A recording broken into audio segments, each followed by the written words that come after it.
बिस्मिल्लाहिर्रहमानिर्रहीम। अस्सलाम वालेकुम वरहमतुल्लाहि वबरकातुहू। आज हम बना रहे हैं शीर खोरमा। उसके लिए मैंने 1 कप सेवइयाँ ली हैं, तकरीबन 1 कप मैंने कंडेंस्ड मिल्क ली है, उससे कम ही ली है, आप अपने जायके के मुताबिक डाल लें।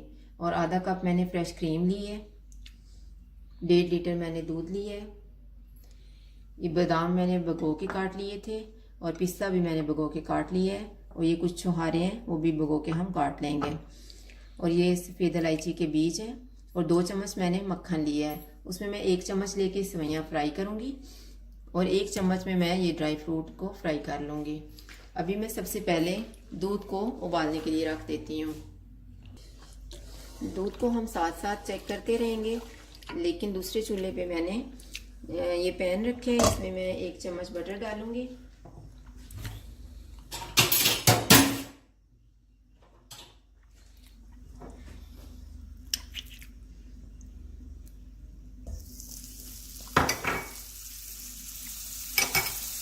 और ये सारे ड्राई फ्रूट्स लेकर इसमें मैं रोस्ट कर लूँगी। जब मक्खन अच्छी तरह से गर्म हो जाएगा तो इसमें मैं बादाम,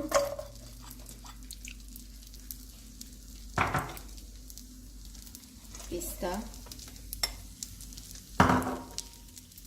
छुहारे, इलायची के पीस, आप चाहें तो इलायची के पीस में ब्लेंड करके भी दूध में डाल सकते हैं। अब इन ड्राई फ्रूट्स को मैं हल्की सी आंच पे 5 से 6 मिनट तक भूनती रहूँगी।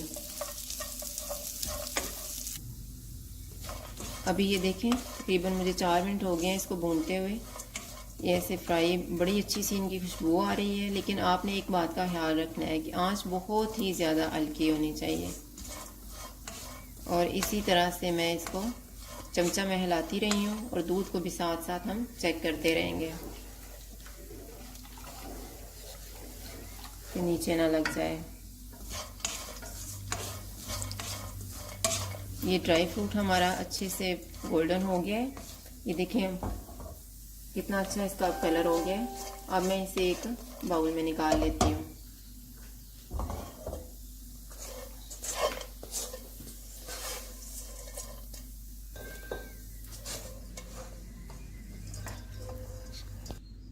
अब उसी पैन में जो 1 चम्मच हमारे पास बटर था वो मैं डालूंगी, और जब बटर गर्म हो जाए अच्छी तरह से तो उतनी ही आंच पे, हल्की आंच पे मैं सेवइयाँ भी फ्राई कर लूँगी।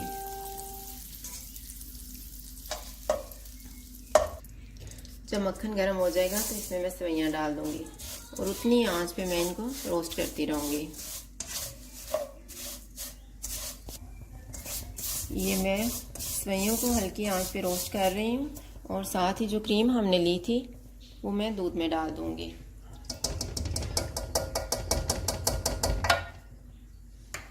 और इसको मिक्स कर लेंगे।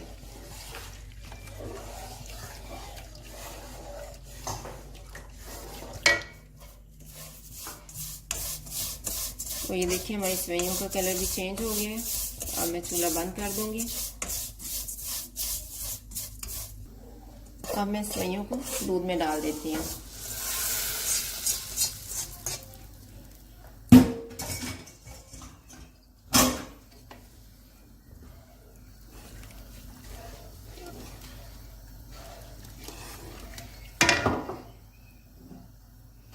तकरीबन 1-2 मिनट के बाद मैं इसमें कंडेंस्ड मिल्क भी डाल दूँगी। अभी मैं इसमें कंडेंस्ड मिल्क डाल दूँगी, तकरीबन 2 मिनट हो गए थे। आप इसमें चीनी भी डाल सकते हैं।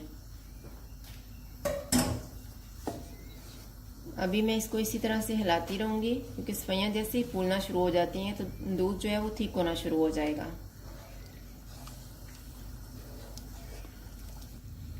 अभी 5 मिनट हो गए थे मुझे इसको पकाते हुए। अब दूध इस तरह से थिक हो गया है। अब मैं इसमें ड्राई फ्रूट डाल दूँगी जो हमने रोस्ट करके रखा हुआ था। अब मैं इसको तकरीबन 2 से 3 मिनट तक पकाऊंगी। ये देखिए 2 मिनट में इसको पकाती रही हूँ। अब ये इस तरह से थिक हो गया है। अब मैं चूल्हा बंद कर दूंगी, लेकिन मैं इसको डिश आउट नहीं करूंगी। तकरीबन मैं इसको चूल्हा बंद करके इधर ही पड़ा रहने दूंगी और 5 मिनट के बाद मैं इसको डिश आउट करूंगी। अभी 5 मिनट मैंने चूल्हा बंद करके इसे ढाँप के रखा हुआ था। अब ये इस तरह से हो गया। अब मैं इसको एक बर्तन में निकाल लेती हूँ।